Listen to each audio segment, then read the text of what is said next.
I was lying in bed when my phone buzzed at 12:04 a.m. I thought it was another spam message, but when I looked, my heart stopped. It was from my boss, Miles Renard. The message said, "Don't come to work tomorrow. Tell no one I warned you." At first I laughed.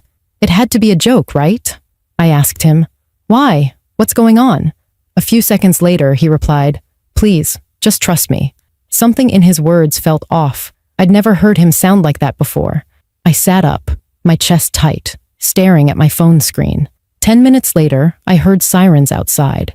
By morning, the FBI had surrounded our office building. If you're new here, make sure to subscribe for more true story-style mysteries like this one. And comment below where you're watching from. My name is Natalie Hayes, and a few months ago, I was living a normal life. I'm 29, a single mom, and I worked as an administrative assistant at a small tech company called Haven Systems in Virginia. My days were predictable. Early mornings, daycare drop-offs, long hours in front of a computer, and late dinners with my son, Daniel. He's 7 years old, the kind of kid who makes you laugh even when you're exhausted. My boss, Miles, was quiet but kind. He wasn't the type to yell or demand. He'd check in, ask how my son was doing, and sometimes bring me coffee when I looked half asleep. He had this calm, collected way about him that made everyone trust him. I never thought he was capable of panic. My best friend at work, Sarah Lopez, was the complete opposite of him. Loud, funny, and always joking. She used to tease me all the time about how loyal I was to the company. If Miles told you to jump off a bridge, you'd probably ask if it should be head first or feet first. She'd laugh. Only if he promised to catch me at the bottom, I'd joke back. Life wasn't easy, but it felt steady. I was proud of keeping things together for my son. We didn't have much, but we had peace. That night, after putting Daniel to bed, I was lying under the glow of my phone, scrolling through messages, when Miles's text came through. "Don't come to work tomorrow. Tell no one I warned you." I stared at it for a full minute, thinking it had to be a mistake. Maybe he meant to send it to someone else? I typed back, "Is everything okay?" No response. A few seconds later, another message popped up. "Please, just trust me." That's when my stomach turned. Miles wasn't the kind of man who sent messages like that. His voice played in my head, calm and sure. Until that moment. I couldn't sleep after that. Every sound outside made me jump. My phone stayed in my hand for hours as I waited for an explanation that never came. I had no idea that by the next morning, my entire life, and everything I thought I knew about my job, would change forever. The next morning, I woke up to a quiet house. The first thing I saw was my phone lying next to me, the screen, still showing Miles's last message. "Please, just trust me." For a moment, I wondered if I had dreamed the whole thing, but then I remembered how my heart raced when I read it, and the fear came flooding back. Daniel was still asleep, his small hand resting on his stuffed dinosaur. I made him breakfast like any other morning, but my mind was somewhere else. I kept glancing at my phone, expecting another text from Miles. Nothing came. The silence was worse than the warning itself. I tried to convince myself it was nothing serious. Maybe there was a power outage at the office, or maybe he was warning me about some internal issue. But deep down, I knew it wasn't that simple. Miles wasn't impulsive. He was careful, deliberate. He wouldn't send something like that without a reason. I finally decided to call him. My hands shook as I scrolled to his number and pressed call. The line rang twice before he picked up. His voice was low and strained, like he was trying not to be overheard. "Natalie, listen to me. Please don't go to the office today. Promise me." "Miles, what's going on?" I asked, trying to keep my voice steady. "You're scaring me." There was a pause on the line, and I could hear him breathing heavily. Then he said, "I can't explain right now. Just stay home. Tell no one I called, not even Sarah. Please, Natalie. Promise me." Before I could answer, the call disconnected. I sat there staring at my phone. My chest felt tight, and for the first time, I realized how serious this might be. Miles sounded terrified, and that was something I'd never seen or heard from him before. I wanted to call Sarah right away, but his warning stopped me. Still, I couldn't keep it to myself. She was my best friend. We told each other everything. So I texted her, "Did you get any messages from Miles last night?" She replied almost instantly, "No. Why? What happened?" I hesitated, then just said, "I think something's wrong. Don't go in yet, okay?" Her response came back with a confused emoji, followed by, "Girl, you worry too much. I'm already pulling into the parking lot." My stomach dropped. A few minutes later, she sent a picture message, the view from her car. In it, I saw flashing red and blue lights reflecting off the glass windows of our building. Behind them were black SUVs lined up along the curb. My heart started pounding. Then came her text. "What the hell is going on? There are FBI agents here." I grabbed the remote and turned on the news. The first headline I saw made me freeze. "Federal investigation underway at Haven Systems, Inc." The reporter's voice was calm, almost too calm, as she explained that federal authorities were executing search warrants related to potential data breaches and illegal information transfers. I could hardly process the words. I called Sarah right away. She sounded breathless, panicked. "They're blocking everyone from entering," she said. "They told us to stay in our cars. Agents are walking people out in handcuffs." "Handcuffs? Who?" "I saw Jeff from accounting, and I think they're taking Lila too." "Natalie, what's happening?" Before I could answer, another message flashed on my phone. An unknown number. It read, "Don't answer calls from work. They're tracking everyone connected to internal accounts. Delete my messages."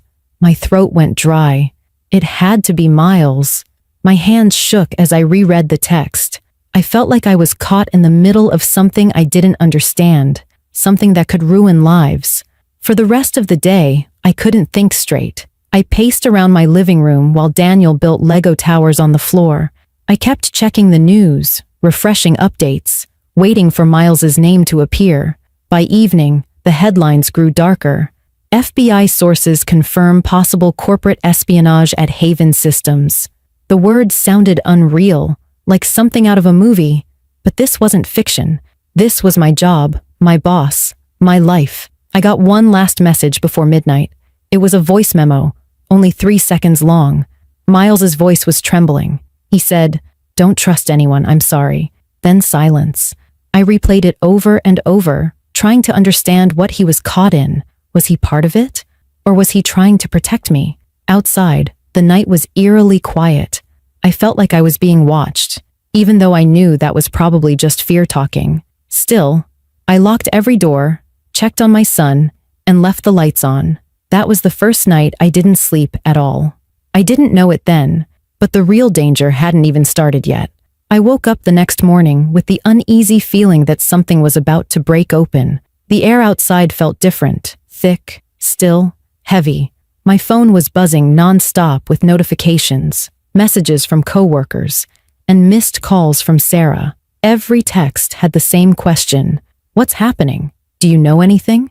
I didn't, but I needed to find out. For hours, I tried to calm myself by staying home, watching the news, and keeping Daniel distracted with cartoons.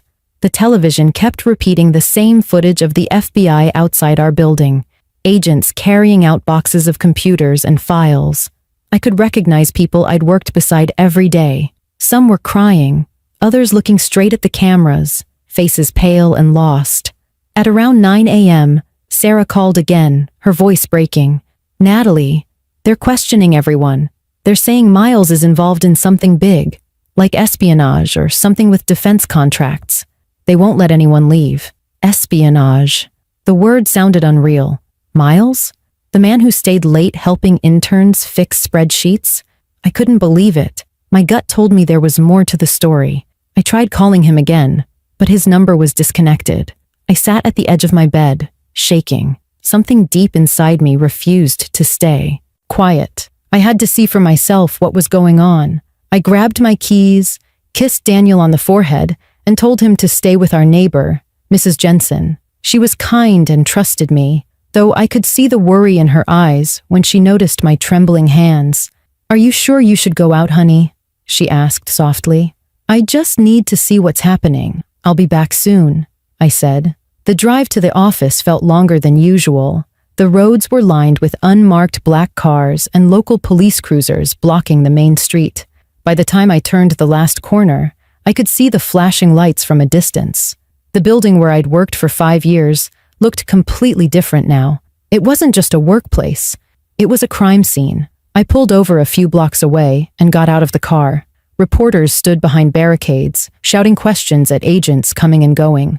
The crowd was a mix of employees, family members, and onlookers. Everyone looked lost. That's when I saw Sarah standing near the front steps, clutching her phone, arguing with someone in a dark jacket. I started to move closer, but then my phone buzzed again. An unknown number. I hesitated, then answered. "Natalie, where are you?" It was Miles.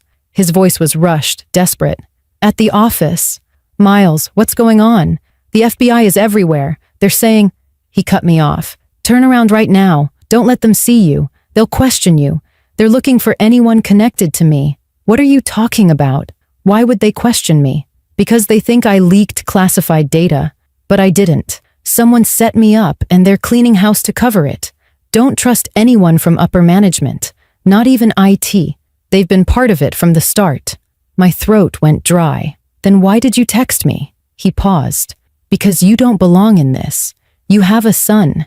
You were never supposed to see any of this. Please, Natalie, just go home and forget I ever called you." Then the line went dead. I stood there in the middle of the street, clutching my phone, trying to process everything. Miles wasn't running from guilt. He was running from something bigger. If what he said was true, then the people I'd trusted at work might have been hiding something dark. Across the street, an agent shouted, "Ma'am, please step back behind the tape." I quickly turned and walked back toward my car, my pulse pounding in my ears. From the corner of my eye, I saw Sarah being questioned by 2 agents. She looked at me briefly, her eyes wide, silently asking what was happening. I couldn't answer. I just mouthed, "Go home," before getting into my car. As I drove away, my phone buzzed again. Another text from the same unknown number. "If you're still near the office, leave now. They're tracking all employee phone signals. Trust me, Natalie." I threw the phone onto the passenger seat, my hands gripping the steering wheel. So tightly they hurt. It hit me that Miles might be on the run, and if the FBI believed he'd leaked sensitive information, anyone who'd been close to him, anyone like me, could be next in line for questioning. When I got home, I locked the doors and shut the blinds. My hands were still shaking as I turned on the news again. The story had already evolved. Federal investigators identify Miles Renard as a key suspect in the Haven Systems data breach. His photo filled the screen. The caption underneath read, "Suspect at large."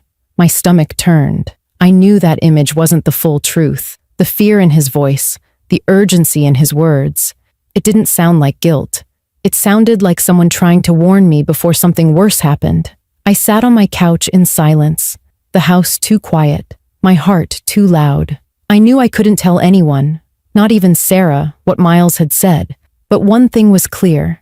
I was already part of whatever this was, and the only choice I had left was whether to stay quiet and hope it passed, or dig deeper and find out what my boss had really been trying to protect me from. That was the moment I decided. I couldn't just walk away. I had to know the truth, even if it meant risking everything. The next few days felt like a blur.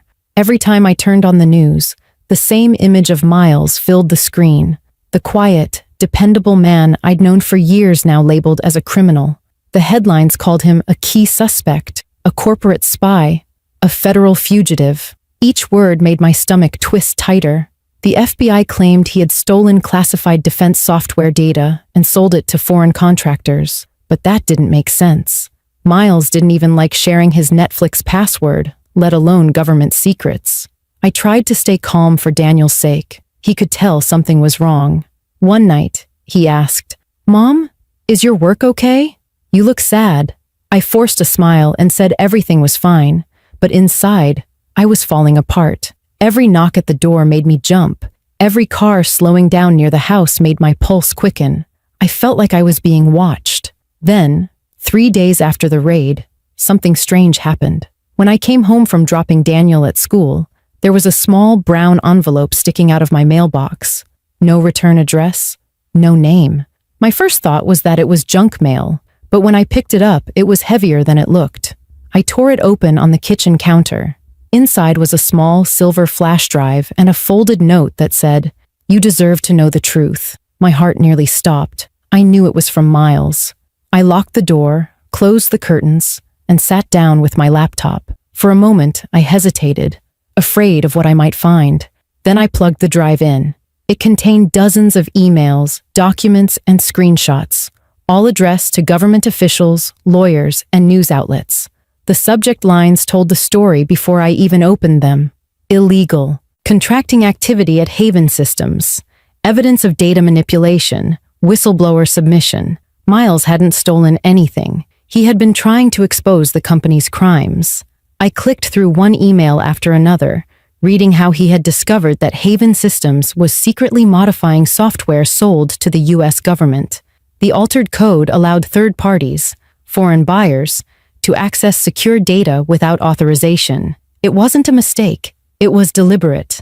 Miles had collected proof, reported it to federal authorities, and waited for them to take action. But instead of investigating, someone inside the company must have tipped off management.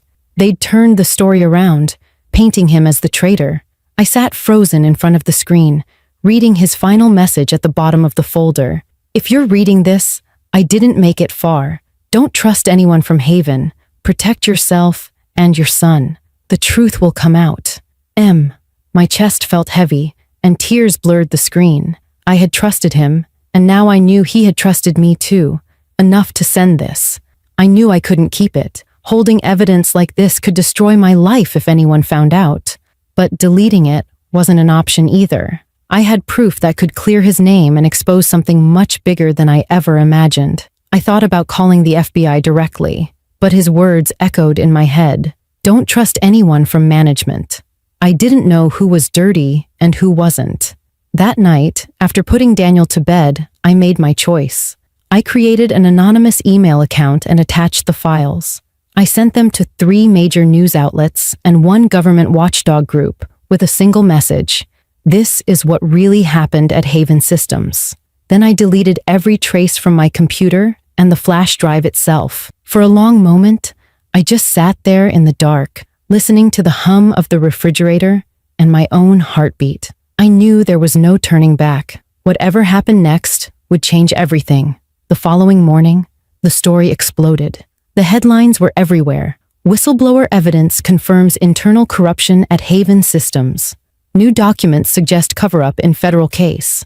FBI reopens investigation. By noon, the news anchors were reporting that Miles Renard had been acting as a federal whistleblower all along. He had sent multiple reports to the Justice Department months before the raid.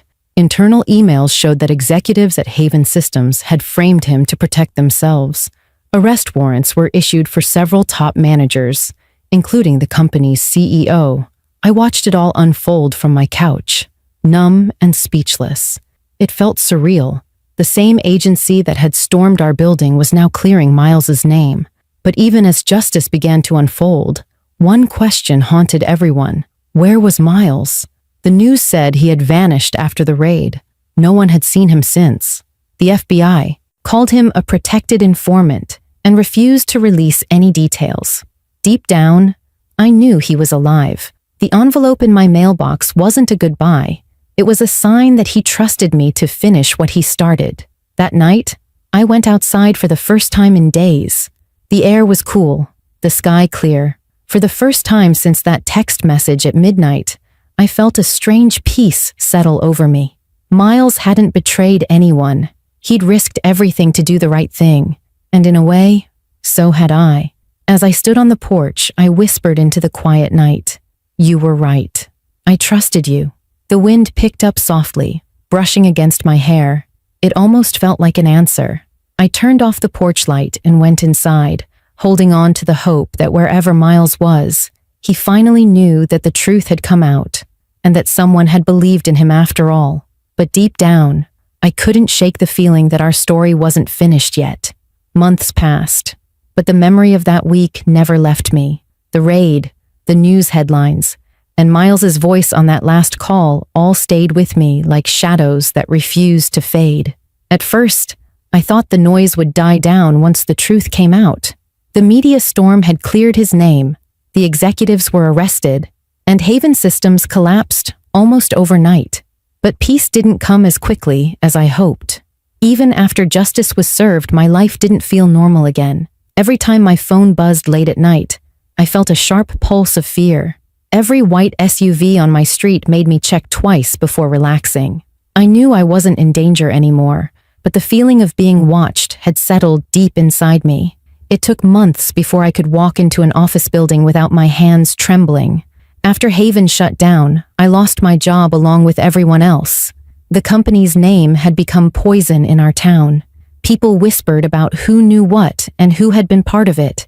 Even though the FBI cleared Miles, a lot of employees couldn't believe he had been innocent all along. I didn't bother to defend him to anyone. Some things were better kept quiet. I focused on rebuilding my life. I found a job at a small accounting firm nearby. Nothing fancy, just steady work. The manager there, Mrs. Ellis, was kind, and for the first time in a long while, I didn't have to look over my shoulder. I liked the quiet rhythm of the job. Numbers, reports, routines. It gave me something solid to hold on to again. Daniel adjusted faster than I did. He was young enough to forget most of what happened, though sometimes he'd ask, "Mom, is your work nice now? Not scary like before?" I'd smile and nod, even if part of me still woke up at night, hearing Miles's voice in my head, "Don't trust anyone." One afternoon, about 6 months after everything ended, I stopped by the post office after work. My mailbox was stuffed with bills and ads, but tucked between them was a small postcard. No return address, no name. It just had a picture of a quiet lake surrounded by pine trees. I flipped it over, and my breath caught. On the back, written in neat, familiar handwriting, were 4 words: "Thank you for trusting me." I stood there for a long time, staring at the postcard. My chest felt tight, but not in fear, in relief. He was alive, somewhere out there, far away from the chaos. Miles had found a way to start over, and he wanted me to know he hadn't forgotten. That night, I placed the postcard inside my bedside drawer, next to Daniel's school photos and an old locket from my mother. I didn't need to tell anyone about it. It was our secret. One last piece of a story that had changed my life forever. In the weeks that followed, I started to feel something I hadn't felt in a long time: peace. I realized that the whole experience had broken something inside me, but it had also built something stronger. I had learned how fragile trust can be, but also how powerful it is when it's real. I'd learned that courage doesn't always look like running into danger. Sometimes it's just holding your ground when everything around you is falling apart. Every once in a while, I still thought about the people from Haven, the ones who betrayed their own country, the ones who stayed silent, and the ones who paid the price for speaking out. I thought about how close I had come to losing everything because of a single text message at midnight. But I also thought about how that message saved me. I started writing about what happened, not in a public way, but in a journal I kept by my bed. I wrote about the fear, the confusion, the guilt, and the relief. I wanted to remember every detail, not to relive the pain, but to remind myself how far I had come. Over time, the nightmares faded. The panic when the phone rang late disappeared. Life slowly stitched itself back together, one quiet day at a time. And though I would never see Miles again, his words stayed with me. "Please trust me." Back then, it sounded like a desperate plea. Now, it felt like a reminder that sometimes trusting someone, even when you don't have all the answers, can change everything. A year later, on a bright spring morning, I took Daniel to a lake for a picnic. The water shimmered under the sun, and for a second, I noticed how much it looked like the one on the postcard. I smiled, feeling a strange sense of closure. "Mom, are you okay?" Daniel asked, holding a sandwich in his hand. "Yeah," I said quietly, watching the water ripple. "I think I finally am." As we sat there by the lake, I realized that the story wasn't about fear anymore. It was about trust, survival, and the quiet courage it takes to keep going after the world shakes you to your core. So if you're listening to my story right now, I want to say this: Sometimes the scariest moments lead you to the strongest version of yourself, and sometimes the people you least expect turn out to be the ones who save you. If you enjoyed this story and want more real, emotional storytelling, don't forget to subscribe to the channel and comment below where you're watching from. Your support helps keep stories like this alive, stories about ordinary people who discover extraordinary strength when life tests them the most.